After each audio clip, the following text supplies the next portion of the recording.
ভারতীয় ধনকুবের গৌতম আদানির বিরুদ্ধে যুক্তরাষ্ট্রে প্রতারণার অভিযোগ আনা হয়েছে। এতে তাকে $250 মিলিয়ন ঘুষ দেওয়া এবং যুক্তরাষ্ট্রে অর্থ সংগ্রহের জন্য তা গোপন করার দায়ে অভিযুক্ত করা হয়েছে। মূলত উৎকোচ স্কিমের মাধ্যমে পরিচালিত হয়ে নিজের দেশে বিশাল এক সৌরশক্তির প্রকল্পে বিনিয়োগকারীদের সঙ্গে আদানি প্রতারণা করেছেন। বৃহস্পতিবার পৃথক প্রতিবেদনে এই তথ্য জানিয়েছে সংবাদ মাধ্যম বিবিসি ও ভয়েস অব আমেরিকা। প্রতিবেদনে বলা হয়েছে, নিউ ইয়র্কের একটি আদালতে ভারতের অন্যতম ধনী এই ব্যক্তির বিরুদ্ধে এসব ফৌজদারি অভিযোগ দায়ের করা হয়।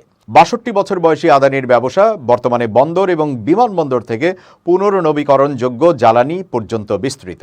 অভিযোগে প্রসিকিউটররা জানিয়েছেন, গৌতম আদানি এবং অন্যান্য সিনিয়র এক্সিকিউটিভরা তার পুনর্নবীকরণযোগ্য জ্বালানি কোম্পানির জন্য চুক্তি নিশ্চিত করতে ভারতীয় কর্মকর্তাদের অর্থ প্রদানে সম্মত হয়েছেন, যা ২০ বছরে $2 বিলিয়ন বেশি লাভ করবে বলে আশা করা হচ্ছে। আদানি গ্রুপ অবশ্য তাৎক্ষণিকভাবে এই বিষয়ে মন্তব্যের অনুরোধে জবাব দেয়নি বলে জানিয়েছে বিবিসি।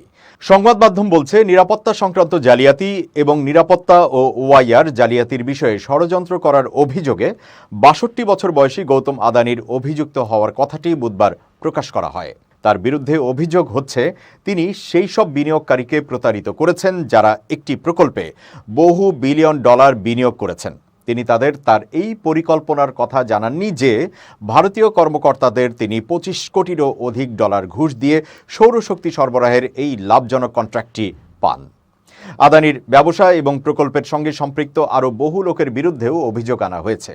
উপসহকারী অ্যাটর্নি জেনারেল লিসা বিলার বলেন, এই অভিযোগে বলা হয়েছে তারা যুক্তরাষ্ট্রের বিনিয়োগকারীদের ব্যবহার করে দুর্নীতি ও জালিয়াতির মাধ্যমে রাষ্ট্রব্যাপী ওই বিশাল জ্বালানি শক্তির কন্ট্রাক্ট গ্রহণ ও অর্থায়ন করতে চেয়েছিলেন।